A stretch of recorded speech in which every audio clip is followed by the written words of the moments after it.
सभी साथियों को नमस्कार, जय हिंद। संकल्प परिवार में आप सभी का हार्दिक स्वागत है। और आज हम जिला दर्शन के अंतर्गत एक नए संभाग का प्रारंभ कर रहे हैं और वो संभाग है उदयपुर संभाग। और उदयपुर संभाग में सबसे पहला जिला हम ले रहे हैं उदयपुर। मेवाड़ के इतिहास की बात करेंगे, मेवाड़ के गौरवान्वित इतिहास की बात करेंगे। आज हम जिले के परिचय की बात करेंगे, परिचय से जुड़ी बहुत सारी ऐसी बातें करेंगे जो कि एग्जाम में बहुत ज़्यादा इंपॉर्टेंट होने वाली है। बिल्कुल रणथंभौर से प्रणाम, प्रणाम झांगल प्रदेश से प्रणाम, राम राम। चित्तौड़ की पावन धरा से राम राम, रणथंभौर की धरा से राम राम। बिल्कुल सभी को राम राम, सभी को प्रणाम। हाँ जी, आनंदपुर भूकिया से राम राम, बिल्कुल राम राम प्रणाम। हाँ जी, तो आज की क्लास को प्रारंभ करते हैं उदयपुर संभाग में उदयपुर जिले का प्रारंभ करते हुए। हाँ जी, बिल्कुल सबसे पहले बात करते हैं उदयपुर जिले के परिवहन कोड की। परिवहन कोड उदयपुर का क्या है? तो भाई RJ 27 यहाँ का परिवहन कोड है। उपनामों की बात करें तो जनरली उपनामों में दो प्रकार के उपनाम हमें देखने को मिलते हैं, एक प्राचीन और दूसरे हैं भौगोलिक उपनाम। भौगोलिक उपनाम, तो यहाँ पर दोनों प्रकार के उपनामों को देखते हैं। प्राचीन नाम की यदि हम बात करें तो जनपद काल में यहाँ पर सीवी जनपद हुआ करता था। सीवी जनपद के बाद में ये जो क्षेत्र है ये मेदपाट कहलाया, मेदपाट कहलाया। उसके बाद में ये क्षेत्र मेवाड़ कहलाया। तो ये क्षेत्र था प्राचीन। उदयपुर के आसपास के क्षेत्रों की बात कर रहे हैं। भौगोलिक उपनामों की बात करें, पहला ही नाम भारत का दूसरा कश्मीर, भारत का दूसरा कश्मीर, या इसे आप राजस्थान का कश्मीर भी कह सकते हैं, राजस्थान का कश्मीर, बहुत ही फेमस नाम है उदयपुर का। इसके बाद में झीलों की नगरी, झीलों की नगरी उदयपुर को कहा जाता है। इसके अलावा इसे सैलानियों का स्वर्ग कहा जाता है, सैलानियों का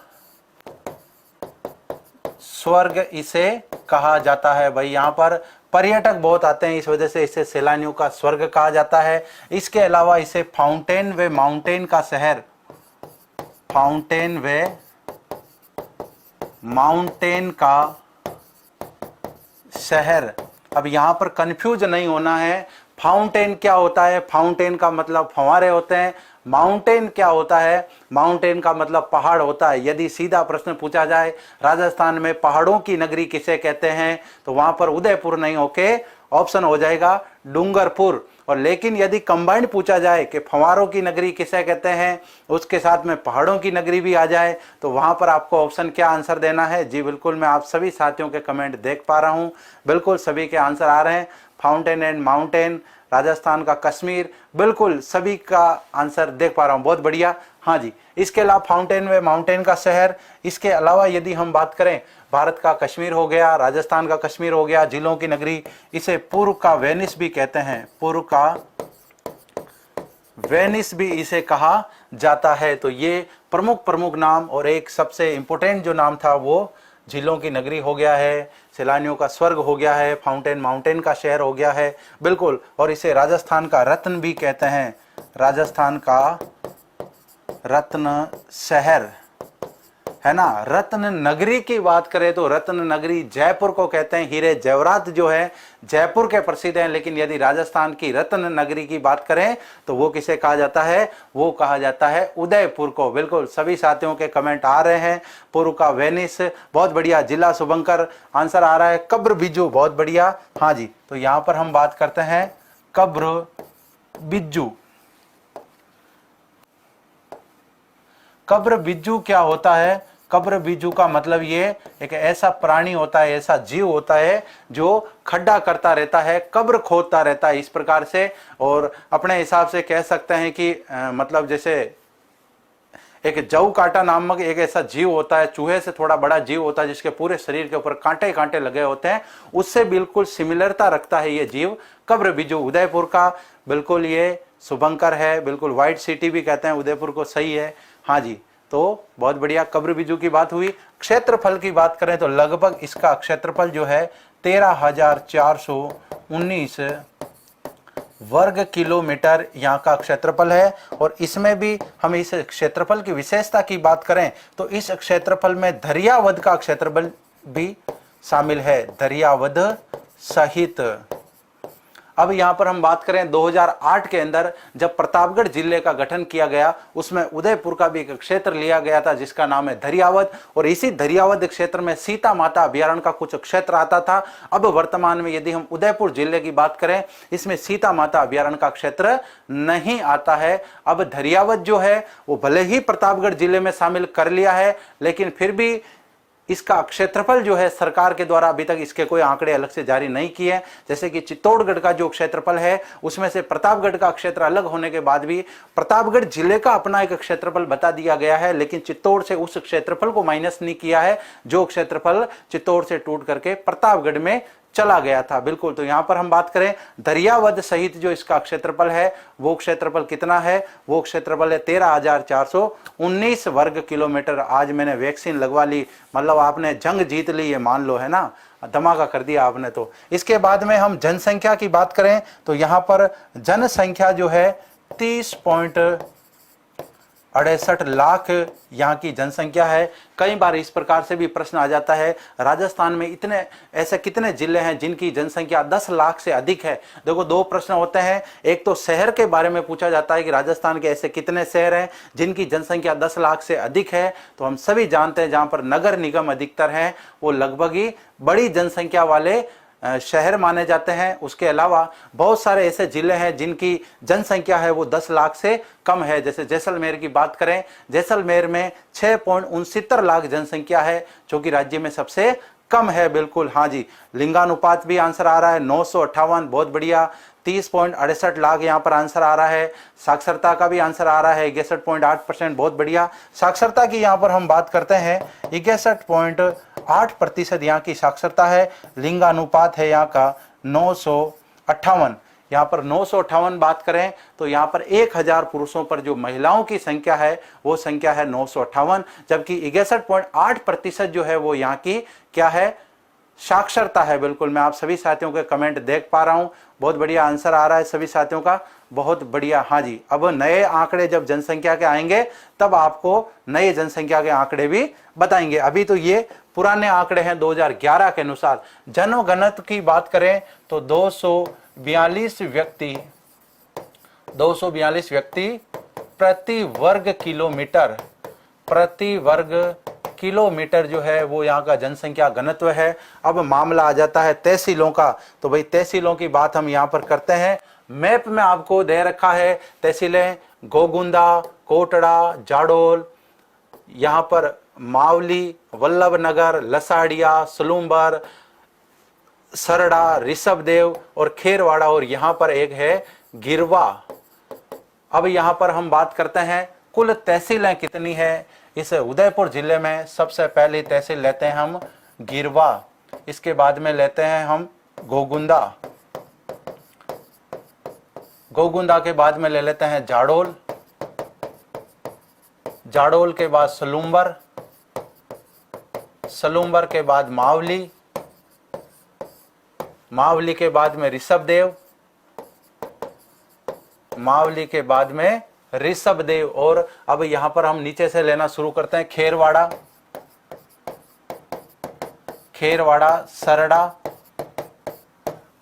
और कौन कौन सी बच गई है, जाडोल हो गई है, कोटड़ा नहीं हुई है, कोटड़ा ले लेते हैं, कोटड़ा। तो लगभग यहां पर तहसीलें हो चुकी है। एक लसाड़िया और वल्लभनगर बची है, तो पहले ले लेते हैं वल्लभनगर और लसाड़िया। भाई एग्जाम में ये तो तहसीलों के प्रश्न तो बहुत कम आते हैं, अधिकांश में अधिक और ज्यादा ही पूछा जाता है, लेकिन जब हम पढ़ रहे हैं तो इनको भी पढ़ने में हमें क्या अतिशयोक्ति है। बिल्कुल, तो यहाँ पर हमने तहसीलों की बात की। लोकसभा क्षेत्र उदयपुर ही माना जाता है, भाई बहुत बड़ा क्षेत्र है, जनसंख्या भी अच्छी खासी है। कुछ लोग इसका जो क्षेत्र है, जैसे मावली की बात करें तो मावली विधानसभा क्षेत्र जो है वो चित्तौड़गढ़ लोकसभा क्षेत्र में आता है। विधानसभा की यहाँ पर हम बात करते हैं तो भाई विधानसभा क्षेत्र जो है, विधानसभा क्षेत्र में जैसे कि हमने पढ़ा गिरवा, गोगुंदा, जाडोल, सलूम्बर, मावली, ऋषभदेव, यहाँ पर लसाड़िया वल्लभनगर, कोटड़ा, सरड़ा, खेरवाड़ा। तो विधानसभा क्षेत्र में पहला नाम आता है उदयपुर, उदयपुर शहर कह सकते हैं हम इसे। इसके बाद आता है उदयपुर ग्रामीण, उदयपुर ग्रामीण, उदयपुर ग्रामीण। इसके बाद में मावली, इसके बाद में सलूम्बर, और भी बहुत सारे हैं क्षेत्र जैसे गोगुंदा, है ना। ये बिल्कुल इससे विधानसभा क्षेत्र से जुड़े हुए हैं। पड़ोसी जिलों की बात कर लेते हैं हम इससे पहले। हाँ जी, तो यहाँ पर हम बात कर लेते हैं उदयपुर, और भी विधानसभा क्षेत्र थे, सारे मैंने नहीं बताए, है ना। तो सभी अपन लिख लेंगे, नहीं तो आप सभी साथी कमेंट करें, आपके भी रिवीजन हो जाएगा।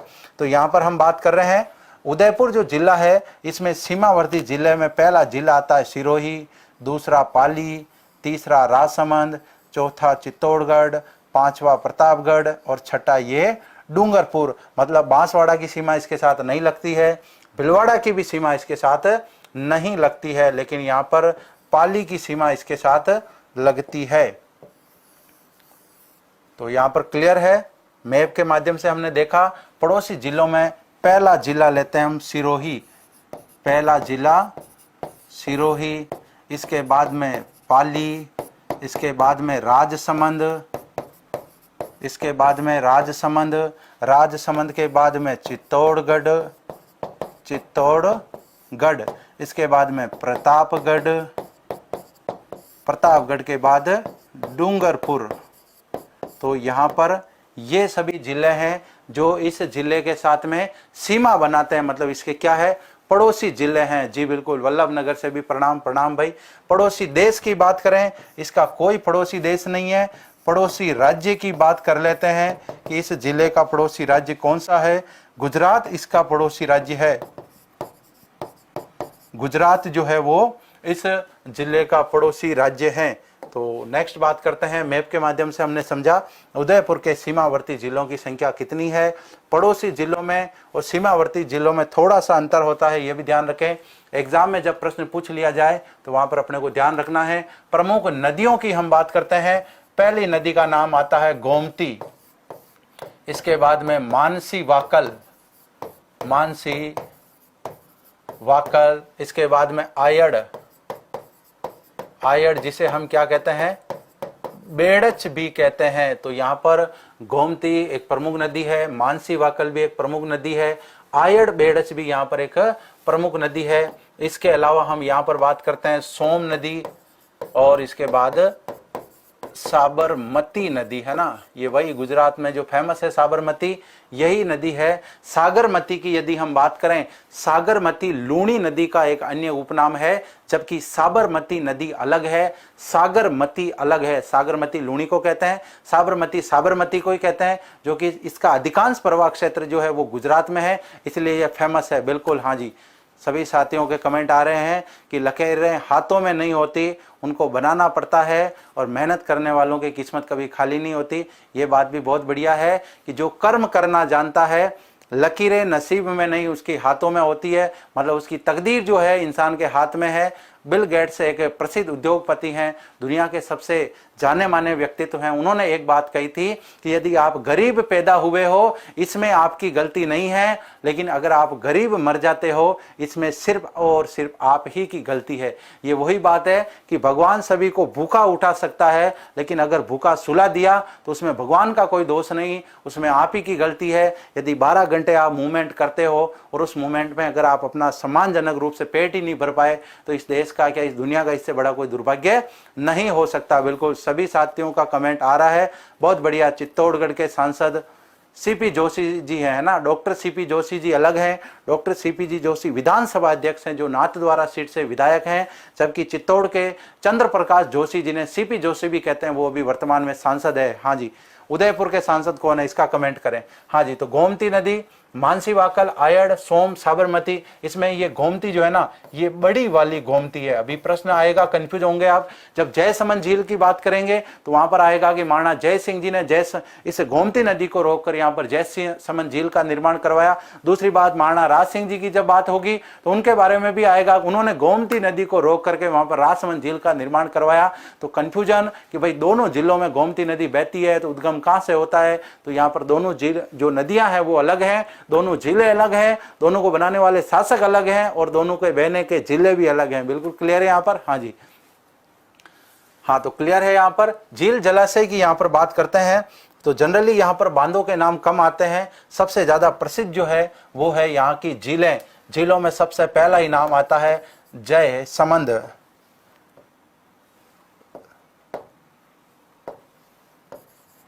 जय समंद ये कौन सी है? ये झील है। इसके बाद में उदय सागर झील, उदय सागर एक झील भी कह सकते हैं, इसको बांध भी कह सकते हैं। इसके बाद में फेमस है पिछोला, पिछोला के बाद में है स्वरूप सागर, स्वरूप सागर ये एक झील ना होकर के क्या है? जलाशय है, जो कि पिछोला और फतेह सागर दोनों को जोड़ता है। एक यहाँ पर फतेह सागर,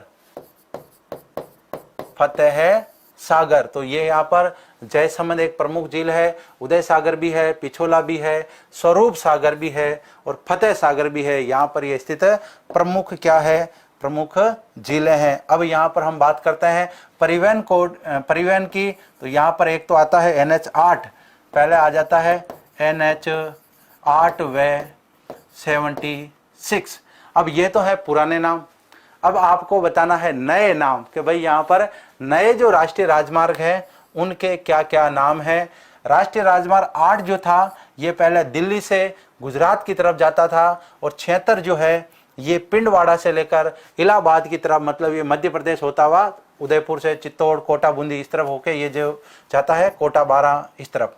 तो ये जो राष्ट्रीय राजमार्ग है, आज समस्या सोल्व करने के लिए ये दो मैप मैं आपके सामने लेकर के आया हूँ कि आप सभी साथी कमेंट करते हैं ना सर इनके नए क्रमांक या पुराने क्रमांक। शायद आपको ये मैप दिख रहा होगा, लेकिन मुझे तो दिख रहा है ना, आपको दिखे नहीं दिखे, मेरे को दिख रहा है और मैं आपको यहाँ से इसका अनुमान बताता हूँ। ये है दिल्ली,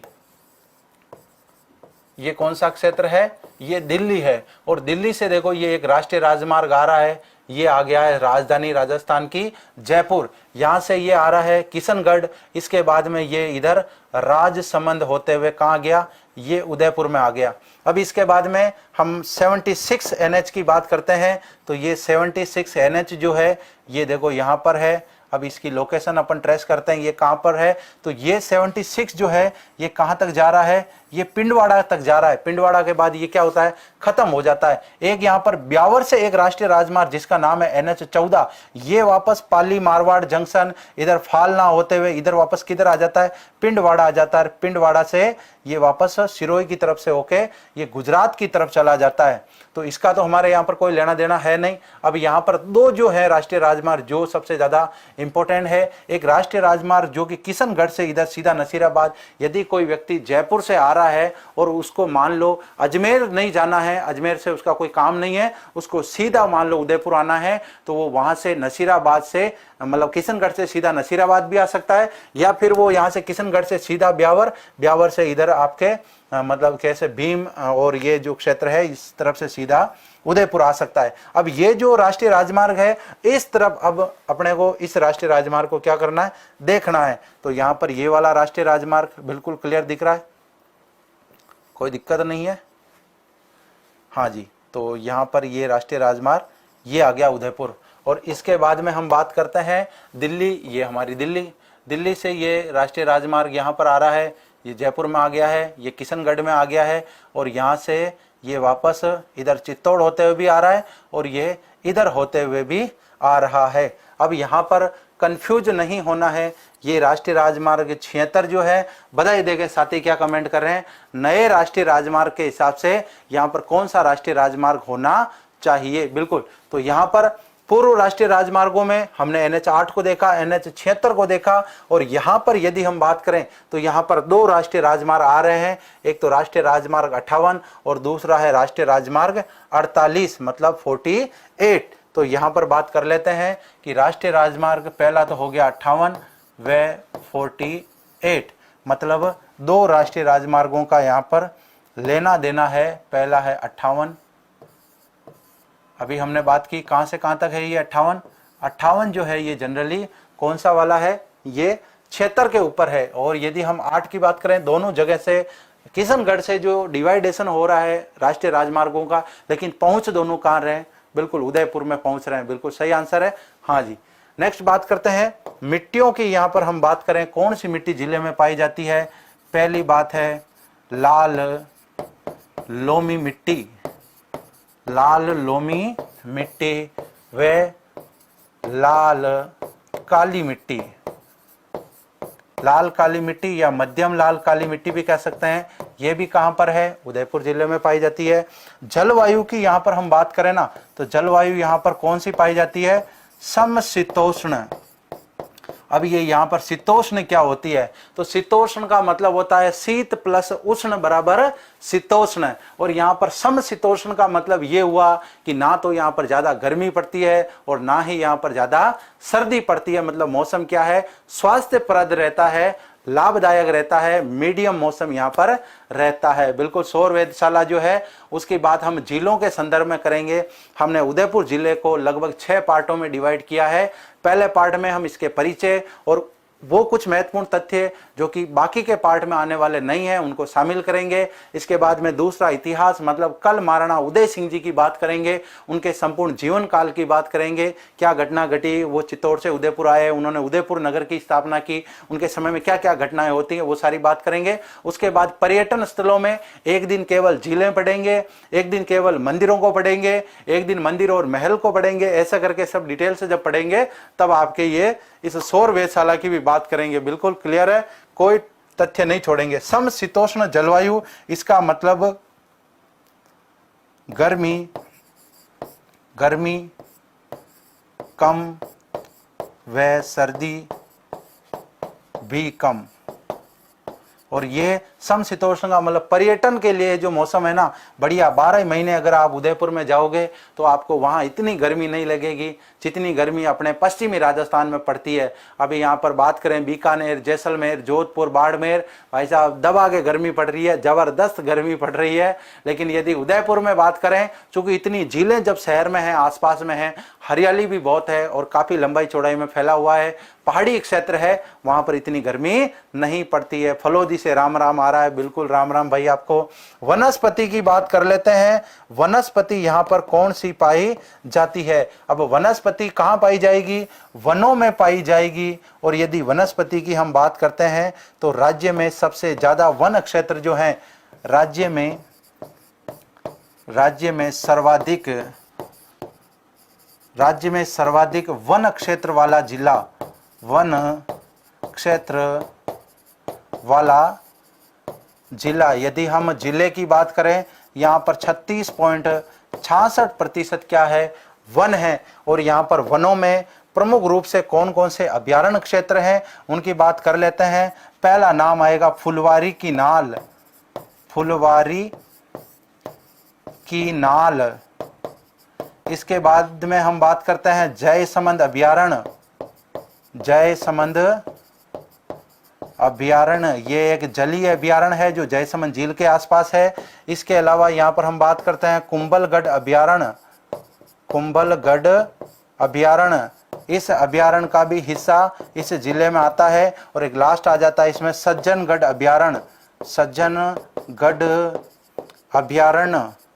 तो यहाँ पर सज्जनगढ़ अभयारण्य भी है। मतलब प्रमुख रूप से 4 अभयारण्य हैं जिनका नाम आता है उदयपुर के संदर्भ में। 2016 में प्रश्न आया था इसमें वनपाल वाले में कि भाई फुलवारी की नाल अभयारण्य जो है वो किस जिले में फैला हुआ है। ऑप्शन दिए हुए थे उदयपुर, चित्तौड़गढ़, राजसमंद और पाली। तो स्पेशली यदि हम बात करें तो ये उदयपुर जिले में विस्तृत है।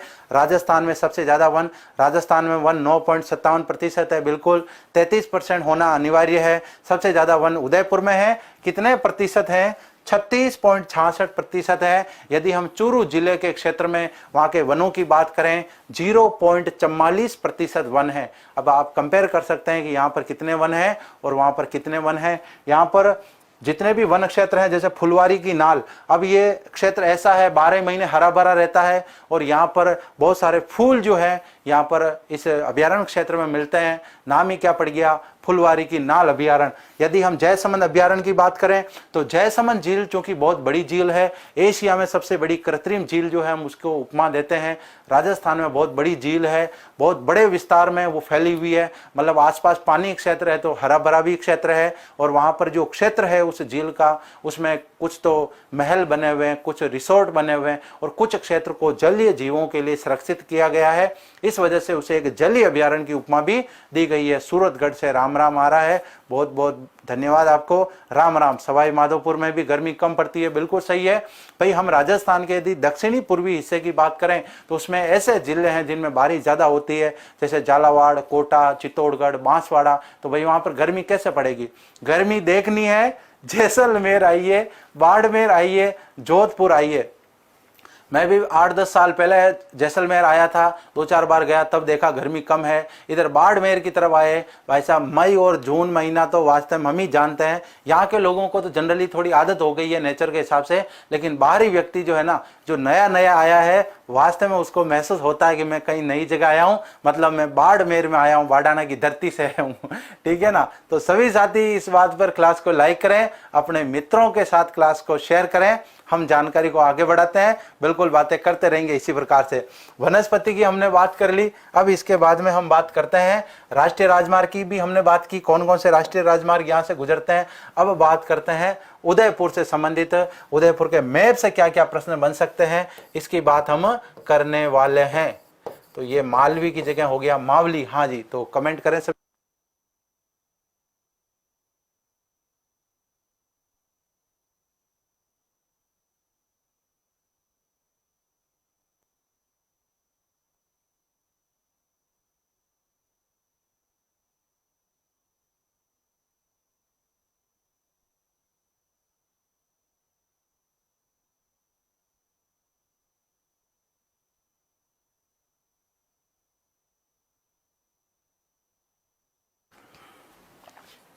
हाँ जी, बोराट का पठार अरावली श्रेणी में दूसरा सबसे बड़ा पठार है, बिल्कुल। पहला पठार कौन सा है?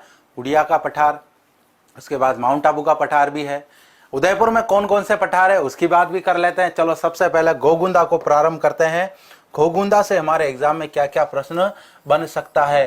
पहला इफेक्ट यदि हम गोगुंदा से लें तो महाराणा प्रताप की प्रारंभिक राजधानी, महाराणा प्रताप की प्रारंभिक राजधानी, प्रारंभिक राजधानी, अब प्रारंभिक राजधानी है मतलब राज तिलक भी यहीं हुआ था, है ना? राज तिलक भी यहीं।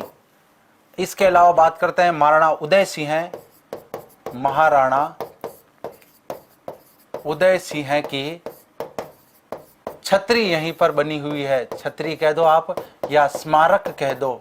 भाई जैसे हम आहड़ की बात करते हैं ना, आहड़ गंगोद्भव की हम बात करते हैं, वहां पर महाराणा प्रताप का स्मारक भी नहीं है, महाराणा प्रताप की छतरी भी नहीं है, महाराणा उदय सिंह जी से भी संबंधित वो स्थल नहीं है। मतलब ये कह सकते हैं कि महाराणा प्रताप से पहले के जितने भी शासक हुए हैं उन सभी के स्मारक स्थल अलग अलग जगह बने हुए हैं, जहां जैसी परिस्थिति रही वहां अंतिम संस्कार हो गया और उसके बाद में वहां उनसे संबंधित स्मृति के लिए, मतलब स्मृति शेष रखने के लिए वहां पर एक स्मारक बना दिया।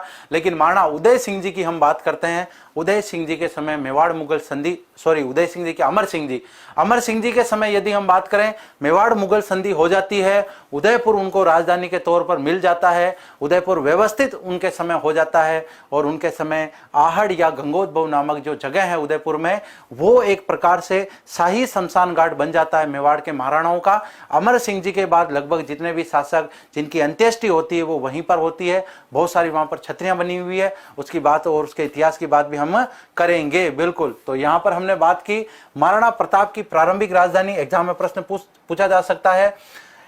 इनके पिता उदय सिंह जी की यहां पर अंत्येष्टि हुई थी, हम सभी जानते हैं। खूनी संघर्ष में महाराणा प्रताप का क्या हुआ था? राज्याभिषेक हुआ था, क्योंकि महाराणा प्रताप के जो पिता थे उदय सिंह जी, उनका विशेष स्नेह अपनी एक भटियानी रानी के प्रति था और उसका पुत्र था जगमाल। तो महाराणा उदय सिंह जी ने उनके एक प्रकार से आगोश में आकर के, उनकी बातों में आकर के, महाराणा प्रताप जो कि ज्येष्ठ पुत्र थे, सबसे योग्य पुत्र थे, जनता में सबसे प्रिय पुत्र थे, उनकी बजाय जगमाल को क्या कर दिया, शासक बना दिया। जब महाराणा उदय सिंह जी की मृत्यु हुई, मेवाड़ी सरदार और उनके जितने भी ठिकानेदार थे वो सब इकट्ठे हुए और उन्होंने महाराणा प्रताप को कहा भाई हम आपका राज तिलक करेंगे। महाराणा प्रताप स्वयं मना कर देते हैं कि भाई पिताजी चले गए लेकिन उनका वचन नहीं गया, मैं अभी जिंदा हूं, मैं उनकी बात से नहीं मुकर सकता हूं। उनके कहे अनुसार मैं जगमाल को ही क्या बनाऊंगा, शासक बनाऊंगा। और उधर तो इनको बनाने की जरूरत ही नहीं पड़ी। महाराणा प्रताप जो है स्वयं कहां उपस्थित हैं, अंत्येष्टि में उपस्थित हैं। उस समय ऐसा माना जाता था कि भाई जो ज्येष्ठ पुत्र है राजा का, वो राजा बनने वाला होता था और सिंहासन जो है वो खाली नहीं होता था। तो जैसे ही कोई शासक की मृत्यु हो जाती, शासक की अंत्येष्टि करने के लिए उनके दूसरे पुत्र, छोटे पुत्र और सरदार जाया करते थे। ज्येष्ठ पुत्र जो है वो महलों में ही रहते थे और जैसे ही उनकी अंत्येष्टि रवाना होती, पीछे राज्याभिषेक की तैयारी की जाती थी। मतलब जो युवराज होते थे, जो राजा बनने वाले होते थे, वो अंत्येष्टि में शामिल नहीं होते थे। लेकिन महाराणा प्रताप को चूंकि पता था कि भाई पिता ने वचन दे रखा है तो मैं तो राजा बनूंगा नहीं, तो वो वहां पर अंत्येष्टि में शामिल होने के लिए चले जाते हैं। दत्तानी के युद्ध में मारा गया था, उसकी बात हमने कर ली थी। दत्तानी का युद्ध सिरोही जिले में हुआ था और वहां के किस शासक के समय हुआ, क्या घटना घटी, कौन उनके साथ में था, सारी बातें हम कर चुके हैं। तो यहाँ पर आज हम बात करेंगे। तो बात कर रहे थे हम राज्याभिषेक के संदर्भ में। महाराणा प्रताप को पता था कि भाई मुझे तो राजा बनना है नहीं, पिताजी के अनुसार जगमाल को राजा बनना है। तो जगमाल पहले से ही बढ़िया सज धज के तैयार बैठे हैं और मुगल जो एक सेनापति आया था तेज बहादुर, उसके साथ बैठे हुए हैं, बोले खुशियां मना रहे हैं भाई पिताजी की मृत्यु हो गई, अब हम तो बनेंगे राजा।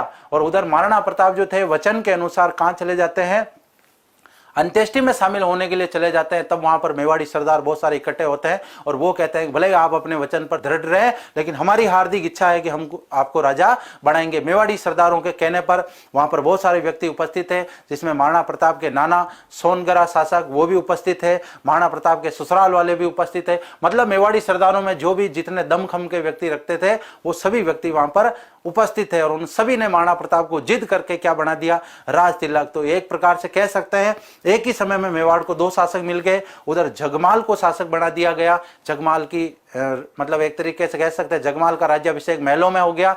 महाराणा प्रताप जो है उनका राज्याभिषेक खूनी संघर्ष में घोगुंदा क्षेत्र में हुआ। ये सारा घटनाक्रम जो है ये राजमहलों की क्रांति कहलाती है। बाद में महाराणा प्रताप से समान कुंभलगढ़ लौटते हैं और वहां पर जाकर के अपने राज्याभिषेक जो समारोह है उसकी तैयारी करते हैं। लेकिन जगमाल को जब इस पूरी घटना का पता चलता है तो जगमाल बिना बताए कहां चले जाते हैं, अकबर की शरण में चले जाते हैं कि भाई हो सकता है कि अकबर यहां पर बात में इंटरफेयर कर दे और मुझे वापस मेवाड़ का राज सिंहासन मिल जाए। लेकिन महाराणा प्रताप वो व्यक्ति थे, वो किसी की नहीं सुनते थे, अपने विश्वस्त सरदारों की सुनते थे, अपने मन की सुनते थे, अपनी मातृभूमि की सुनते थे, अपने विचारों पर अडिग रहने वाले व्यक्ति थे, स्वतंत्रता प्रेमी व्यक्ति थे। तो जगमाल को ये राज सिंहासन प्राप्त नहीं हुआ। बाद में अकबर ने उनको सिरोही के शासक के विरुद्ध भेजा कि वहां जाओ, आक्रमण करो, उस क्षेत्र को विजित करो, जीतने के बाद तुम्हें मिल जाएगा। लेकिन वहीं पर राम नाम सत्य हो जाता है। जगमाल का दत्तानी के युद्ध में मारे जाते हैं। बिल्कुल 1583 के आसपास ये युद्ध होता है। तो यहाँ पर महाराणा प्रताप से संबंधित महाराणा प्रताप का संपूर्ण इतिहास, महाराणा प्रताप के जीवन परिचय से संबंधित संपूर्ण घटना जो है हम राजसमंद जिले के संदर्भ में पढ़ेंगे। चूंकि महाराणा प्रताप का जन्म जो है वो कुंभलगढ़ क्षेत्र में हुआ था और उनका अधिकांश जीवन जो है महाराणा प्रताप का वो उसी क्षेत्र में बीतता है। महाराणा प्रताप से संबंधित जितने भी स्थल हैं वो लगभग सभी राजसमंद जिले में हैं, इसलिए उनसे संबंधित सारी जानकारी हम पढ़ेंगे। राजसमंद जिले से संबंधित, उदय सिंह जी से संबंधित, अमर सिंह जी से संबंधित कुछ बातें हम उदयपुर के संदर्भ में पढ़ेंगे। जबकि इससे पहले के जितने भी शासक होते हैं, महाराणा उदय सिंह जी से पहले जितने भी शासक, वो सभी चित्तौड़ के इतिहास में शामिल किए गए हैं। बढ़िया शानदार डिवाइडेशन करके हम मेवाड़ के इतिहास को संपूर्ण रूप से पढ़ेंगे, टेंशन वाली बात नहीं है। हाँ जी, नमस्कार बुद्धाराम जी, आपको प्रणाम। हाँ, तो यहाँ पर हमने बात की घोगुंदा में क्या हुआ था, महाराणा प्रताप की प्रारंभिक राजधानी थी। महाराणा प्रताप का यहाँ पर राज्याभिषेक हुआ था। इसके अलावा हम बात करते हैं कोटड़ा की। कोटड़ा ये वही जामर कोटड़ा क्षेत्र है जो रॉक फास्फेट के लिए प्रसिद्ध है। रॉक फास्फेट खनिज, रॉक फास्फेट खनिज के लिए प्रसिद्ध क्षेत्र, ये भाई मैप के हिसाब से हम कुछ ऐसे पॉइंट पढ़ रहे हैं जो एग्जाम की दृष्टि से बहुत इंपॉर्टेंट है, परीक्षा में आए हुए प्रश्न है, जो सीधा प्रश्न यहाँ से बना है, इस वजह से हम यहाँ पर मैप के संदर्भ में बाकी इन सभी तथ्यों से संबंधित हम डिटेल में बात करेंगे, टेंशन वाली कोई बात नहीं है। इसके अलावा हम जाडोल की बात करते हैं, जाडोल से क्या एग्जाम में प्रश्न बन सकता है। यह क्षेत्र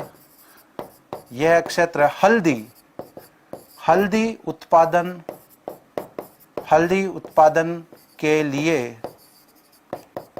लिए प्रसिद्ध, भाई एग्जाम में सीधा प्रश्न आ जाता है, राजस्थान में हल्दी उत्पादन के लिए कौन सा क्षेत्र प्रसिद्ध माना जाता है, तो वो कौन सा होगा, जाडोल क्षेत्र होगा। बिल्कुल, हाँ जी, क्लियर है सभी को। हाँ बिल्कुल, इससे संबंधित पूरी घटना हम पढ़ेंगे, इस घटनाक्रम को अभी यहाँ पर हम इससे संबंधित बात कर लेते हैं। तो यहाँ पर हमने बात कर ली, अब यहाँ पर हम बात करते हैं खेरवाड़ा से संबंधित एग्जाम में क्या प्रश्न आ सकता है। खेरवाड़ा आप सभी को पता है 1857 की क्रांति के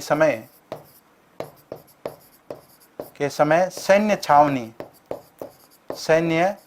छावनी थी। अभी वर्तमान में भी यहाँ पर क्या तैनात है, MBC मेवाड़ भिल कॉर्प्स जो है अभी RSC के अंदर ये तैनात है। ये सैन्य टुकड़ी कहाँ पर रहती है, खेरवाड़ा में रहती है। अब यहाँ पर आप देख लो, ये सैन्य टुकड़ी वो सैन्य टुकड़ी है जिसमें सबसे ज्यादा सैनिक कौन से हैं, भील सैनिक है। अंग्रेजों ने इतिहास पढ़ा था, उनको पता है महाराणा प्रताप के सबसे विश्वस्त भील सहयोगी कौन थे, राणा पूंजा थे। एकमात्र व्यक्ति जिनको राजा के अलावा, राज परिवार के अलावा राणा लगाने की उपाधि, मतलब एक मान्यता प्राप्त थी कि भाई राणा कौन होते थे, राणा उदयपुर के शासक हुआ करते थे।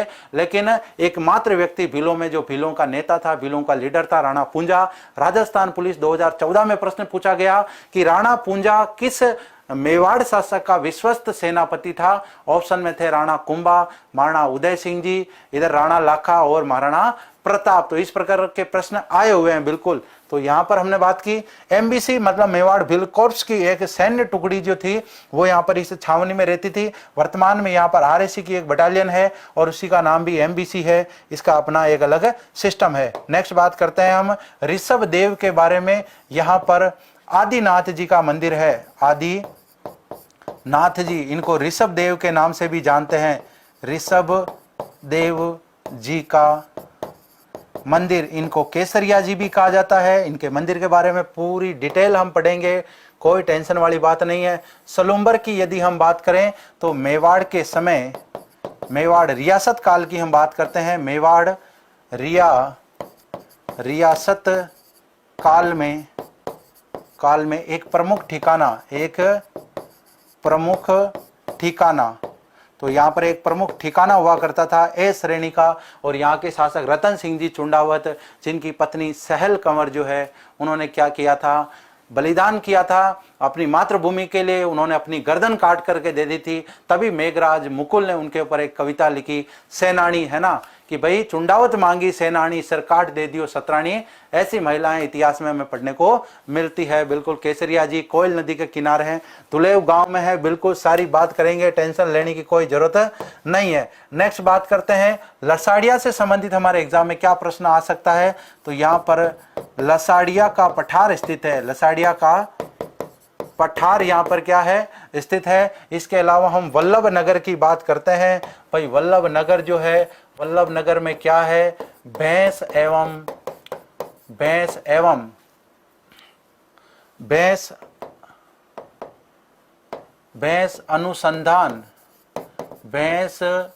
अनुसंधान एवं प्रजनन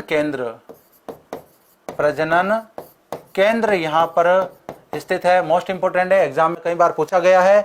और अब यहाँ पर हम बात करते हैं किसकी, मावली की। बहुत सारे कह रहे थे ना मावली, तो ये आ गया है आपके मावली। यहाँ पर एक युद्ध हुआ था, मावली का युद्ध। साथी सभी कमेंट करेंगे, क्लास को लाइक करें, अपने मित्रों के साथ शेयर करें और इसके साथ ये भी कमेंट करें कि मावली का युद्ध कब हुआ था। बिल्कुल कमेंट करें, बहुत इंपॉर्टेंट ये युद्ध माना जाता है मेवाड़ के इतिहास में, मावली का युद्ध। और ये युद्ध किनके बीच में हुआ था, तो यहाँ पर हम बात कर लेते हैं। युद्ध हुआ था महाराणा उदय सिंह जी के और बनवीर के बीच में।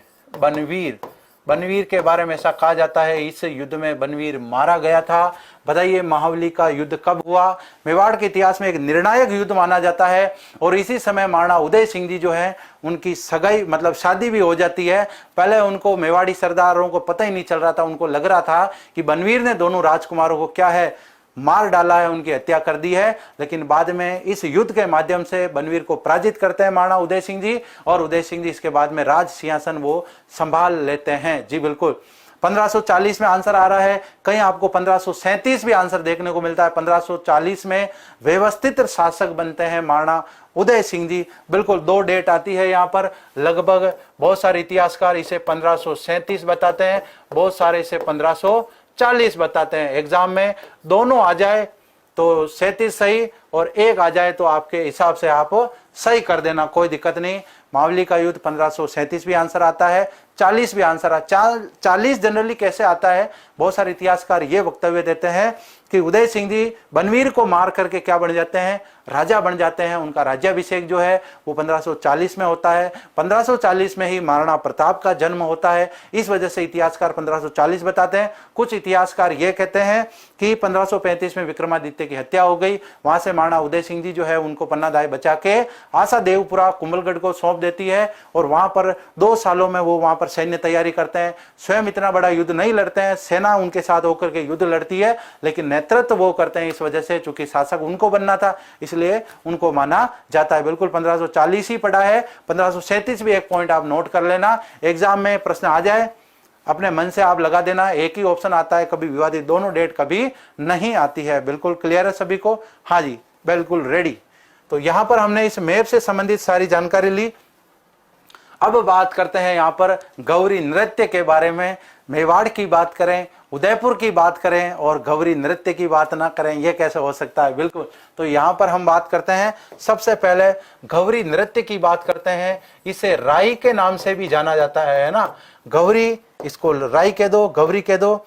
और भील जो जनजाति है उनका प्रसिद्ध लोक नृत्य भी है, लोक नाट्य भी है। तो यहां पर बात कर लेते हैं भील जनजाति का प्रमुख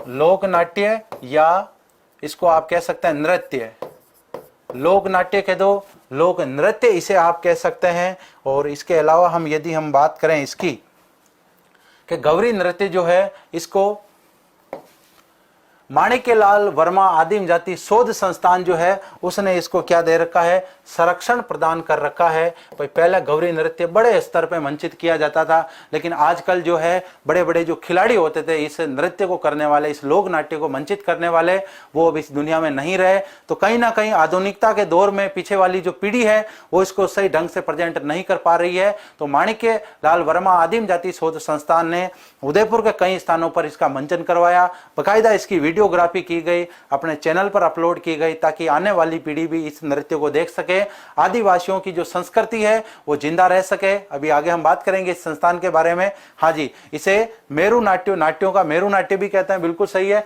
लेकिन इससे ज्यादा इंपॉर्टेंट क्या हो सकता है वो हम बात करते हैं, प्रारंभ कब होता है ये और ये किस पर आधारित है। तो यहां पर बात करते हैं भगवान शिव व भस्मासुर, भगवान शिव व भस्मासुर की कथा पर आधारित है, की कथा पर आधारित। तो ये भगवान शिव और भस्मासुर की कथा पर आधारित है। क्या है ये कथा? तो एक बार भस्मासुर नामक एक राक्षस था, उसने बहुत भयंकर तपस्या की और उसके बाद भगवान शिव को प्रसन्न किया और भगवान शिव से एक ऐसा वरदान मांग लिया कि आप मुझे ऐसा वरदान दीजिए कि जिस किसी के सिर पर मैं हाथ रख दूं वो क्या बन जाए, वो पत्थर का बन जाए, मैं चाहूं तो वो सोने का बन जाए, मतलब एक प्रकार से वो वज्र बन जाए, कठोर बन जाए, हलचल वो नहीं कर सके। और जैसे ही ये आशीर्वाद शिव जी ने दिया, भगवान भोलेनाथ भोलों के नाथ हैं, और सबसे पहले नजर पड़ गई भस्मासुर की किनके ऊपर, पार्वती जी के ऊपर नजर पड़ गई, माता पार्वती के ऊपर। उन्होंने सोचा भोलेनाथ हैं, भोलों के नाथ हैं, पार्वती जी तो मेरी पत्नी होनी चाहिए। इस आशा से वो शिव जी के सिर पर हाथ रखने के चक्कर में थे। अब भगवान भोलेनाथ क्या करें, भगवान भोलेनाथ आगे आगे दौड़ रहे हैं, पीछे पीछे भस्मासुर उनके पीछे दौड़ रहा है। क्यों दौड़ रहा है? वो चाह रहा है उनके सिर पर मैं हाथ रख दूं और हाथ रख के क्या हो जाए, उनको क्या है मैं भस्म कर दूं, या उनको पत्थर का बना दूं या सोने का बना दूं, ताकि शिव जी एक जगह रह जाएंगे और पार्वती जी मुझे मिल जाएगा। इस प्रकार के मतलब दिमाग वाक्यांश को दिमाग में लेकर के भस्मासुर जो है वो भगवान शिव के पीछे दौड़ता है। तभी ये सारा घटनाक्रम ब्रह्मा जी देखते हैं, देवता देखते हैं, देवता दौड़े दौड़े विष्णु भगवान के पास जाते हैं कि जब भी हमें कोई समस्या होती है हम आपके पास आते हैं। देखिए भोलेनाथ के साथ क्या घटना हो गई। भोलेनाथ हैं, भक्तों के वश में आ गए, भस्मासुर को ऐसा वरदान दे दिया और भस्मासुर चाह रहा है कि सबसे पहले ये ट्राई कहां पर किया जाए, शिव जी के ऊपर प्रयोग किया जाए। तो उसी समय भगवान विष्णु ने एक मोहिनी रूप धारण किया। मोहिनी का मतलब होता है देखते ही मन मोहने वाली, और जैसे ही आगे आगे शिव जी, पीछे भस्मासुर दौड़ रहे हैं और बीच में भगवान विष्णु मोहिनी रूप में प्रकट हुए। ऐसा रूप देख करके उनका भस्मासुर का दिमाग खराब हो गया कि भाई ऐसी नारी मैंने जीवन में नहीं देखी, और उस तरफ नृत्य होने लगे। तक दिन दिन दिन धा। इस तरीके से शास्त्रार्थ जो नृत्य होते हैं, शास्त्रीय नृत्य होते हैं, वो नृत्य मोहिनी जी के द्वारा किया जाता है। बहुत भयंकर नृत्य होता है। और उस नृत्य के अंदर ऐसे ऐसे हाथ को घुमाते घुमाते, मतलब मोहिनी जी यूं हाथ अपने सिर पे रखती है। भस्मासुर भी बावड़ा होके, क्योंकि नाचने में इतना मशगूल हो गया था, उसको पता ही नहीं है कि क्या हो रहा है, तो उसने सिर अपने हाथ पे, यहाँ सिर पे हाथ रख दिया और वो वहीं का वहीं वज्र बन गया। ये पूरी जो घटनाक्रम है ये इसमें मंचित की जाती है। ऐसा माना जाता है कि यहाँ पर भगवान शिव जो है, इनको भगवान शिव को इसमें पूरिया कहा जाता है। भगवान शिव को यहाँ पर पूरिया कहा जाता है। एग्जाम में यहाँ पर मेरु नाट्य इस तरीके के प्रश्न तो आए हुए हैं, लेकिन प्रश्न इस प्रकार से भी आया हुआ है, गौरी नृत्य किस कथा पर आधारित है? वहां पर शिव और भस्मासुर की कथा पर आधारित है। भस्मासुर से मिलता जुलता एक नाम है भैंसासुर, जिसकी फड़ जो है उसका वाचन नहीं किया जाता है, उस फड़ की पूजा की जाती है, उसका वाचन नहीं होता है। इस प्रकार से प्रश्न एग्जाम में आया हुआ है। बिल्कुल, तो यहाँ पर शिव भस्मासुर की कथा पर क्या है, ये आधारित है। अब इस नृत्य को मंचित कब किया जाता है, ये होता कब है? तो होली के दूसरे दिन, सॉरी होली नहीं, यहाँ पर रक्षाबंधन है।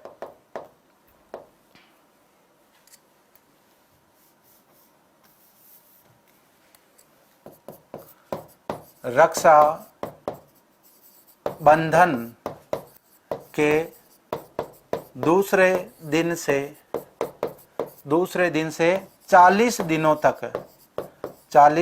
तक ये नृत्य किया जाता है। और क्या विशेषता है इस नृत्य की? सबसे बड़ी बात है केवल पुरुषों द्वारा किया जाता है ये नृत्य, मतलब केवल पुरुषों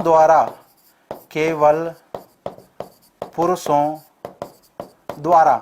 इसके अंदर महिला पात्र जो होते हैं उसका मंचन भी कौन करते हैं? पुरुष ही करते हैं। मतलब इसमें औरतें भाग नहीं लेती है। औरतों का जो रूप होता है वो किनके द्वारा मंचित किया जाता है? पुरुषों के द्वारा ही किया जाता है। सबसे बड़ी विशेषता इसकी, इसमें कौन कौन से नृत्य या नाट्यों को शामिल किया गया, मतलब इसके पात्र क्या हो सकते हैं, उसकी बात हम करते हैं। पात्रों की यहां पर हम बात करते हैं। तो यहां पर बात करते हैं पात्र कौन कौन होते हैं। इसमें एक पात्र होता है कान गुजरी, इसके अलावा लखा बणजारा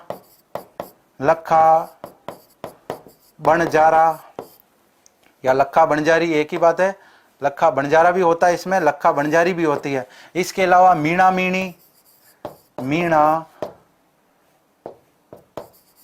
मीणी, इसके अलावा कांजरी है ना। इसके अलावा खुटकुड़िया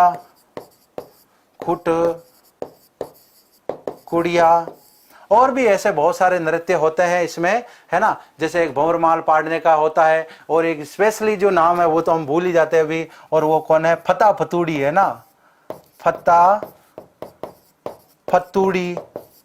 इसके अलावा भोपा, ये कुछ इसमें पात्र होते हैं। इसमें बहुत सारे पशुओं के पात्र भी होते हैं, जिसमें शेर होता है, लोमड़ी होता है, अलग अलग प्रकार के पात्र होते हैं। इसमें फता फतूड़ी, ये जो इसमें दृश्य है ये फताजी है, बिल्कुल देखो एक मुखोटा पहने हुए फताजी होते हैं और इस प्रकार से तलवार लेके यूं ऐसे नृत्य करते करते हुए आते हैं। पीछे इनके 4-5 फतुड़िया होती है। एक व्यक्ति आके इनका रास्ता रोकता है और इनको आके कहता है हमड़ो फताजी। ये कहता है अरे अरे देख तो करी। बोले अरे क्या हो रहा है? तो बोला कि पीछे देखो ये क्या हो रहा है। तो भाई क्या हो रहा है पीछे? पीछे तो हमारे फतुड़िया है। और एक एक के बारे में परिचय करते हैं। इस प्रकार का ये नृत्य होता है। और इसमें ये जैसे कान गुजरी का जो है मंचन किया जा रहा है। इसमें ये खुटकुड़िया व्यक्ति जो बीच बीच में क्या करता रहता है, मजाक करता रहता है, कॉमेडी करता रहता है और एक चामटिया रखता है अपने पास, इसलिए इसको खुटकुड़िया या चामटिया भी कहते हैं। बीच बीच में इस प्रकार के बहुत सारे मंचन होते हैं। बहुत ही देखने लायक नृत्य है। लेकिन अब वर्तमान की यदि हम बात करें तो भावी पीढ़ी चूंकि इसको भूलती जा रही है,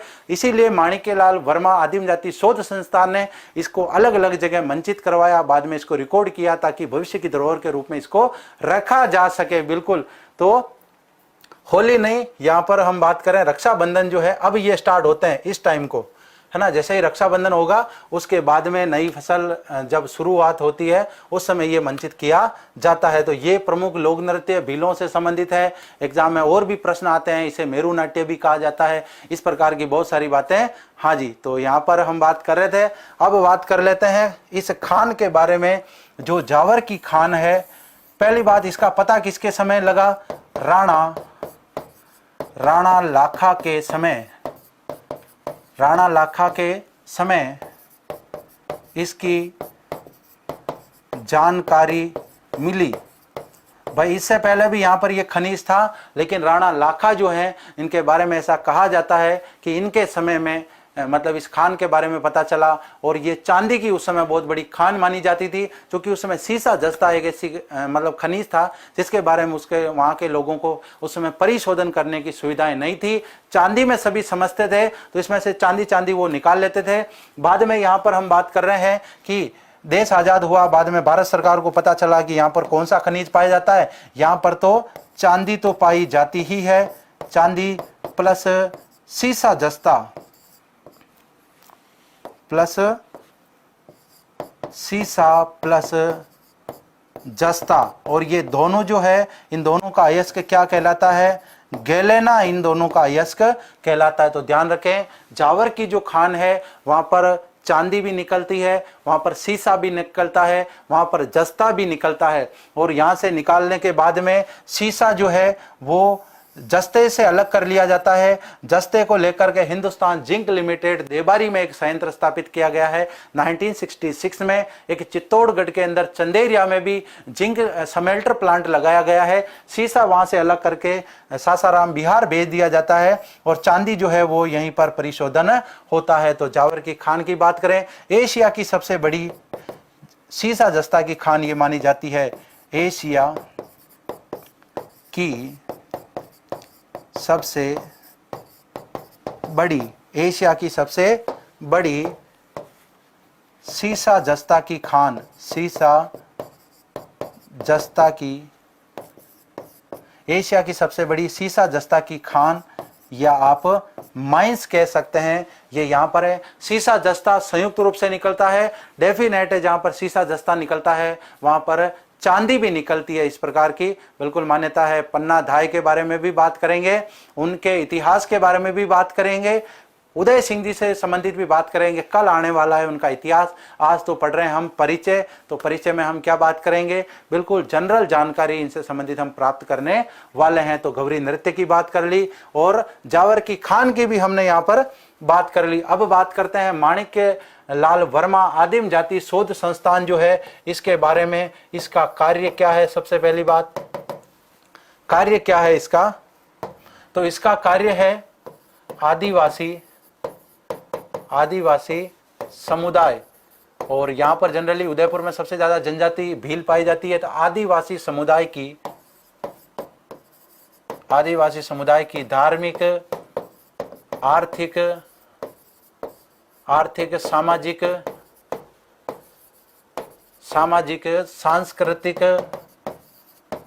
सांस्कृतिक जीवन की स्टडी करना, या फिर हम कह सकते हैं जीवन पर शोध करना। और इनके द्वारा यदि हम इस संस्थान की बात करें, इस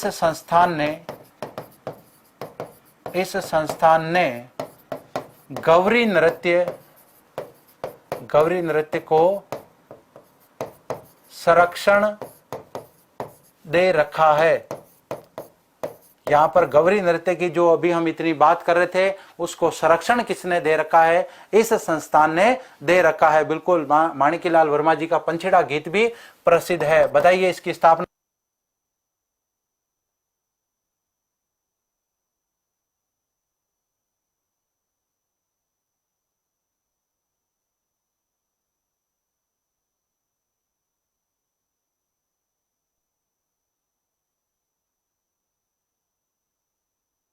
हाँ जी, तो यहां पर हम बात कर रहे थे, महाराणा फतेह सिंह जी की भी बात करेंगे।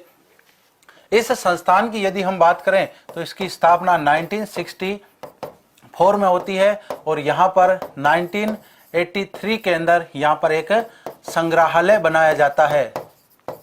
आदिम जाति शोध संस्थान जो है, यहाँ पर जनजाति संग्रहालय बना हुआ है। 1983 में यहाँ पर प्रारंभ होता है। जबकि हम नारायण सेवा संस्थान की बात करें, 1985 में ये एस्टेब्लिश होता है। और इसका उद्देश्य क्या है? उद्देश्य